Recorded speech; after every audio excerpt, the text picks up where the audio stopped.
हरियाणा की पार्टी का प्रतिनिधित्व करता हूं, एक बात बताना चाहता हूं। कांग्रेस के अंदर इनकी एक नीति है कि जिसके जितने वोट उसकी उतनी भागीदारी। हरियाणा के अंदर 20% दलित वोट हैं, लेकिन आज भी यह सबको पता है कि इनकी अंदरूनी कलह के अंदर कुमारी शैलजा, जो एक दलित बहुत बड़ी लीडर हैं, 3.5-4 लाख वोट से मेंबर ऑफ पार्लियामेंट का चुनाव अभी जीत कर आई हैं, लेकिन इनकी जो लीडरशिप है वो इस बात से शर्मा रही है कि उनको आगे लाया जाए। और यह अंदरूनी कलह इसी जो चैनल है उसके इंडिया टुडे के प्रोग्राम में भी उन्होंने खुलकर बिल्कुल ये बात बोली। उसके बाद अगले दिन भी बोली कि हाँ, मैं मुख्यमंत्री बनना चाहती हूं, लेकिन दलितों के वोट तो चाहिए, लेकिन दलितों के लीडर को आगे नहीं बढ़ाना चाहते। ये कांग्रेस की जो नीति रही है। दूसरा, कांग्रेस ने जो आज किसान आंदोलन की बात कर रहे हैं, मैं एक बात पूछना चाहता हूं, सुरेंद्र जी भी इधर हैं।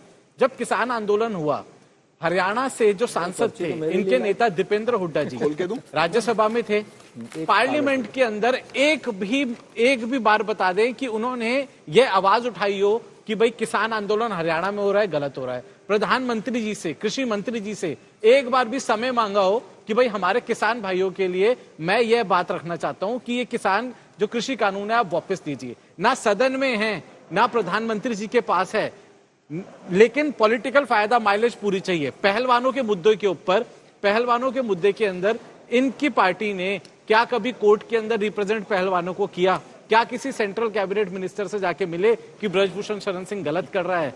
क्या सदन के अंदर आवाज उठाई? नहीं। तो आज ये सब लोग जानते हैं कि क्योंकि पॉलिटिकल माहौल है, चाहे वो पहलवान हो, चाहे किसान हो, चाहे जवान हो, कांग्रेस को सिर्फ पॉलिटिकल माइलेज चाहिए। अगर करा होता तो हरियाणा में सब जानते हैं कि वो दिख जाता। एक पत्र तक नहीं है। बीजेपी से या कांग्रेस से आपकी लड़ाई? हमारी लड़ाई तो कांग्रेस से भी है और बीजेपी से भी है। हम तो ये स्टेटमेंट दे चुके कि हमारी जो पॉलिटिकल मिस्टेक सबसे बड़ी रही वो बीजेपी के साथ जाना रहा, क्योंकि इनका जो शासन रहा, हमने अपने मंत्रालयों के अंदर जो काम किया वो सबके आगे। जब हम 2019 में जब हम सरकार में गए,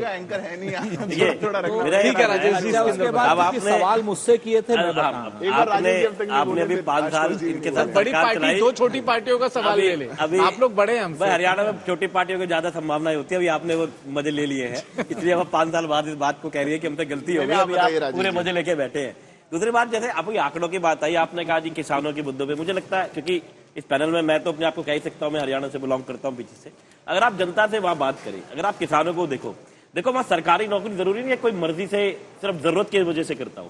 एक माहौल रहता है हरियाणा में, सरकारी नौकरी को बहुत इज्जत से देखा जाता है। वहां पे एक सरकारी नौकरी में एक किसानी कर रहा है और एक जवान भी होता है और एक खिलाड़ी भी होता है। आपने खिलाड़ी का मजाक बना दिया, आपने कहा नहीं ये तो खिलाड़ी नहीं है, ये तो पता नहीं किसी पार्टी की तरफ से कर रहे हैं, जो भी आंदोलन कर रहे हैं उनको जूते टांगने पड़ गए, उन बच्चों को रोना पड़ गया।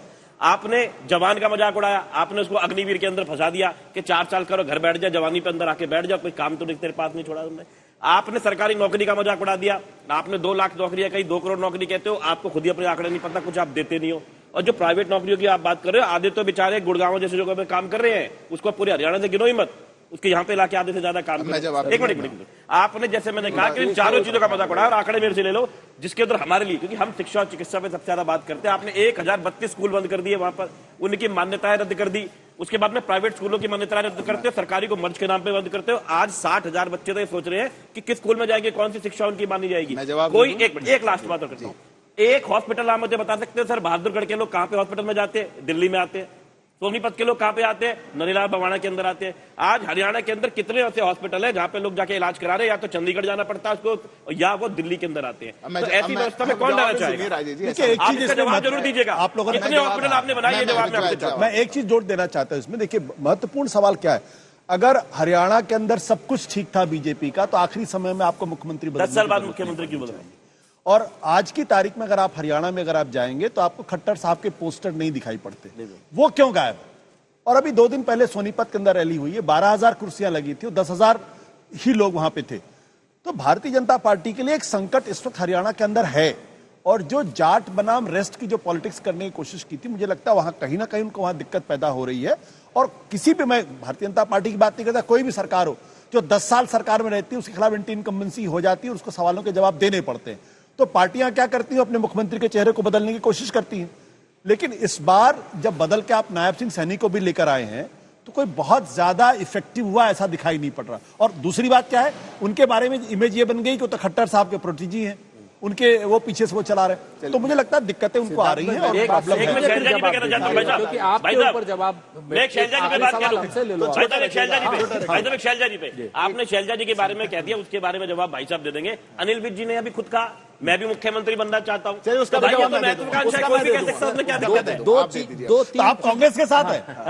मैंने कहा शैलजा जी का अनिल विज जी ने भी बहुत छोटा। आप लेकिन पंजाब में तो उनके साथ है और हरियाणा में उनके साथ नहीं है। इस बात का भी आप जवाब दे दीजिए। हमें बनाई दीजिए। आप अभी मलाई खा के बैठे हो, कुछ टाइम आपके 5 साल मलाई खा रहे हो, आपके पेट में दर्द क्यों हो रहा है अगर ये हमारे साथ है? आप बात समझो। दो तीन चीजें मतलब आपके साथ है। हम किसान के साथ, जवान के साथ, खिलाड़ी के साथ जान लो, जिसकी लड़ाई होगी सत्ताधारी पार्टी से होगी, चाहे वो आपस में लड़े चाहे आपस में एक हो। अब मैं आपको 3-4 चीजें बता देता हूं। इन्होंने हमारे भारतीय जनता पार्टी के तमाम संगी साथियों ने बात करी, वहां पर अपनी जगह ढूंढ रहे हैं। वहां पर लड़ाई बहुत स्पष्ट है, दो ध्रुवी है। आइदर आप भाजपा के कुशासन के साथ में है, उनके साथियों के कुशासन के साथ में है, या उनके विरोध में है, कांग्रेस के साथ में है। आप आइए। आपने क्या नाम हमारे यहां से शैलजा जी की बात करी। शैलजा जी हमारी नेता है, शैलजा जी को पूरा मंच है। शैलजा जी हमारे यहां गुटबाजी है, हम स्वीकार करते हैं। भाजपा की हिम्मत हो स्वीकार कर ले। हम तो कहते हैं हमारे यहां गुटबाजी है। हमारे यहां कई लोग मुख्यमंत्री बनना चाहते हैं, ये भी अपने आप में सच है। और मुख्यमंत्री बनना की इच्छा व्यक्त करना कोई पाप नहीं है, बिल्कुल पूरी तरीके नहीं। सर आपकी 4-5 चीजों का मैं मैं आपको बता। तो शैलजा जी हमारे साथ है। शैलजा जी ने स्पष्ट कहा मेरे खून, मेरी रग रग में कांग्रेस का खून है और कांग्रेस के झंडे में जाऊंगी। ऐसा कहलवा दो किसी और से आप। दूसरी बात इन्होंने क्या नाम बात करी ईपीएफओ की, बड़ी बढ़िया सी बात करी।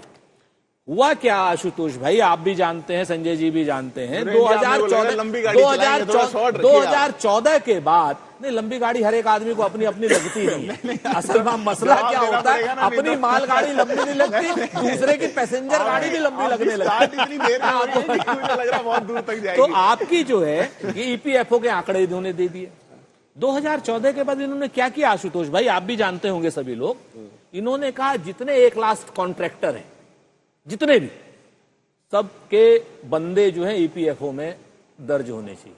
तो किसी को नौकरी मिले न मिले, दैनिक मजदूर हो 1 लाख कॉन्ट्रैक्टर का, वो ईपीएफओ में है। इसलिए ये कहते साहब वहां पर तो एक बार जाओ ना गांव में, 4 में से 3 अग्निवीर वापस भेज दे रहे हो, अग्निवीर को सैनिक का नाम नहीं दे रहे हो, बेरोजगारी चरम पर 47% है आपकी, आप किसान को आतंकवादी कह रहे हो, आप शंभू बॉर्डर पे। आखिर एक बात बता दो, मेरे पंजाब के किसान जो शंभू बॉर्डर से दिल्ली आना चाहते हैं, उनकी गलती क्या है? शुभकरण को आपने गोली क्यों मार दी? आप बताओगे मेरे को? आप मनोहर लाल खट्टर की इस बयान से सहमत हो कि शंभू बॉर्डर पर किसान नहीं है? आप क्या नाम नंद किशोर को छोड़ दो, कंगना रनावत को, आप नंद किशोर गुर्जर के इस बयान से सहमत हो कि क्या नाम किसान खालिस्तानी है, पाकिस्तानी आतंकवादी हैं? आप अगर इस बात से सहमत हो तो आप बताओ। अब मैं जवाब दे रहा हूँ। सबने मेरे लिए कहा, मेरे को थोड़ा सा समय दीजिएगा। सही हमसे सुना नहीं सर, आप भी गाड़ी में बोलूंगा, बहुत छोटी है, कार है, सुनो अभी एक्सप्रेसवे वाला अभी देख लेते। शैलजा जी के नाई कितने बालगन भैया काटे डाल रहे हैं। अब बोल, मैं कहता जी, अभी शैलजा जी की बात आपने कही, आपने शैलजा जी का बयान आप बताने लगे। शैलजा जी का ये भी बयान अभी आया परसों इंडिया टुडे कॉन्क्लेव में, मुझे खामियाजा भुगतना पड़ रहा है क्योंकि मैंने मुख्यमंत्री की दावेदारी करी, ये खामियाजा भुगतना पड़ रहा है। कल उन्होंने कहा कि आप, कल उनसे एक पत्रकार यूट्यूबर इंटरव्यू ले रहे थे और उनको पूछा गया कि आप उन सीटों पे जाएंगी, उन्होंने कहा वो मुझे बुलाएंगे ही नहीं, हुड्डा जी के लोग हैं। जब आपके यहां पर ऐसा हो, आप मुझे भारतीय जनता पार्टी का एक नेता बताइए जिसने एक दिन कैंपेन छोड़ा हो। मैं बताता हूं, हम अकेली राष्ट्रीय पार्टी, अपने समय पे बताइएगा। नहीं, हम अकेली राष्ट्रीय पार्टी। आप मनोहर लाल खट्टर को बुला नहीं रहे हो। सुरेंद्र जी, अब ऐसे बीच में मत टोके, मैंने नहीं टोका था। हम अकेली राष्ट्रीय पार्टी हरियाणा के अंदर जिसने अपना चीफ मिनिस्टर कैंडिडेट डिक्लेयर किया है। हम चीफ मिनिस्टर फेस के साथ जा रहे हैं। और आप लोग की क्या स्थिति है? और मैं एक बहुत गंभीर बात पे प्रकाश डालना चाहता हूं। ऐसा नहीं है कि जो शैलजा जी आज बोल रही है वो आज की कहानी है, ये मेरे पास मीडिया रिपोर्ट्स की कंपाइलेशन है। ये शैलजा जी कहा करती थी जब वो यूनियन मिनिस्टर थी और हरियाणा में सरकार होती थी हुड्डा जी की, वो कहते हैं हरियाणा में दलित होना पाप है। It is a curse to be Dalit in Haryana, union minister Kumari Selja, October 18, 2013। Haryana सरकार लापरवाह और छोटी मानसिकता वाली अपनी सरकार के लिए कहती थी। क्यों कहती थी? क्योंकि तभी अखबारों में यह छपता था, हर 18वें मिनट में दलितों पे होता है अत्याचार।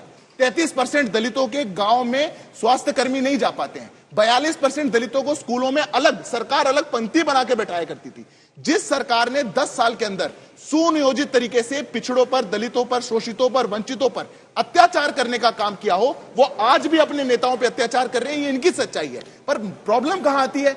राहुल गांधी जब हरियाणा में आएंगे तो आकर बात कहेंगे संविधान बचाइए, आप आरक्षण को बचाइए। अमेरिका में तो आरक्षण को खत्म करके आएंगे और हरियाणा में आके झूठी बात करेंगे। यही बात हुड्डा जी को क्यों नहीं समझाते? तो जब झूठी बात कहां की? हरियाणा में झूठी बात ऐसे लेकिन आपकी जो अहंकार की आप इसी के पॉइंट में मैं बता रहा हूं। सेकंड में जो देखिए, मैंने किसी देखिए के आपने बताया, मैं इसी में एक बोल रहा हूं, इसका जवाब साथ में दे दीजिए। एंकर के बिना शो है। आपकी मुझे लगता है उनको बोलने नहीं दिया। 10 सेकंड में खत्म कर दूं या आप बोल लीजिए? मैं चुप हो देखिए, जाऊंगा। मैं ये चीज बोलना चाहता हूँ, आज हरियाणा के अंदर हमारे कोई साथी नहीं, हम तो आपका प्रेम जगा हुआ है। मेरा तो सवाल ही हमारा आपको कोई बता प्रेम देगा। नहीं,